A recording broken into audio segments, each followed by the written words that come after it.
Hey guys, Robot here, and today I have a video on the LMG versus the HMG in the main battle tank. Hopefully this is a part of a series that I'm hoping to boot up, where I go over the attachments in the tank and the counters for each attachment, and why you would want to use either one of them over the other.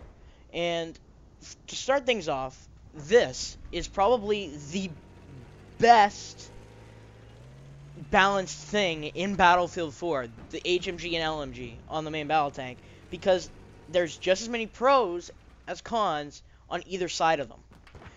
For instance, the HMG does damage to light vehicles and helicopters, but isn't as accurate at range if you just hold down the trigger, and it fires slower, so you have to lead your target more. Whereas the LMG has a little bit of a base spread, but not as much as the HMG does, so you don't really have to tap fire it as much as you do the HMG. With the HMG, you almost have to snipe with the snipe. Like one shot, one click, click, click, click, click, to get it accurate enough to hit.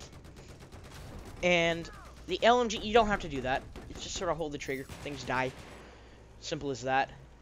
And another thing that's good about the LMG is that it's closer into the tank, so if you get somebody that's like right on top of your tank, the LMG can kill them a bit easier than the HMG can. But at maybe something 20 to 30 to 50 meters away, the HMG is probably the best because it hits like a truck. I think it does about 46 damage per hit. And get out of my airspace, bro. I don't want you here. So the HMG is a 3-hit kill, 2-shot headshot, and that's considering they're not damaged. If they took a sneeze from a grenade, they are gonna go down in 2 shots. Whereas with the LMG, it's gonna take a few more shots. I think each shot from the LMG does about 20 damage, which is good. It has a nice high fire rate. It's somewhere in between the 700 and 800 rounds per minute rate of fire on the LMG, which is a nice rounds per minute. It is. And it has the damage model of a 249. So actually, it might be 800 rounds per minute because I think it is a 249er MG4 that's basically strapped to your tank. Here in this gameplay, I'm using the HMG because it's Siege of Shanghai, which means rooftop campers that are going to be head glitching you, and that 2-shot headshot is very nice if you get the double tap on them, kind of like the Scar H in a way, which I still can't stress this enough, is amazing in the CTE version of Battlefield 4. Like, amazing. If you haven't tried it yet, try it out. 1 to 2 shots, people just drop in like 5 bullets at any range. Not even that. So, the HMG is good for close quarters maps like Siege of Shanghai, and it's also good for I guess it's kind of good for long-range maps and medium-range maps. The HMG, I feel, is best on close or medium-range maps, where the LMG is, in my opinion, actually good on any type of map if you don't want to have the hassle of burst firing as much as you would with the HMG. So it's really down to personal preference on the main battle tank. I started off with HMG, then BEM 25, the tanker for noobs in war, and to be completely honest, probably one of the best tank drivers in the world, put me on to LMG, told me to try it, and I tried it, and I fell in love with it. The first thing I said is, oh my god, this is like hacks. Like, this is better than hacks for the main battle tank.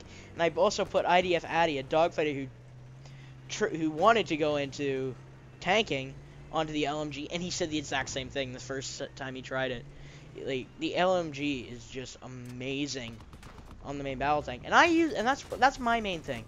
But on these close quarter maps like Siege of Shanghai, Dawnbreaker, and Zavod, though in my opinion, those are the 3 maps that are the best fitted for HMG. That might change once Dragon's Teeth comes out, because it looks like it's going to be slightly close quarter, more maps like Siege of Shanghai, Grand Bazaar, back in Battlefield 3. I really hope there's like just a reskin of that Like, I don't care if they call it a new map. I just want a reskin of like Sane Crossing or Grand Bazaar in Dragon's Teeth, but that'll be in another video, my discussion and thoughts on Dragon's Teeth. And so, to recap the tank thing with the HMG versus LMG, Dice, you deserve that. You balanced it perfectly. There's pros and cons to each, and really, there's no real reason to use one over the other, except for personal preference. Unlike in Battlefield 3, where M16. That's the best thing I can think of, is M16. If you're not using it, you're at a disadvantage at the beginning of the game. Later in the game, I'd say the AEK was better.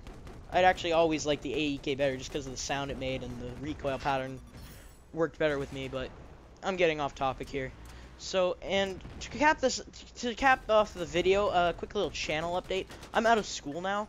I got off early because I got my credits done early. In Canada, you have to get credits to pass high school, and you get a credit for passing each class. So, I'm done school right now, so I'm going to be trying to pump out videos as fast as I can. Try to get some onto the Pixel Enemy Network, and I will see you guys in the next one. Don't forget to like, comment, and subscribe.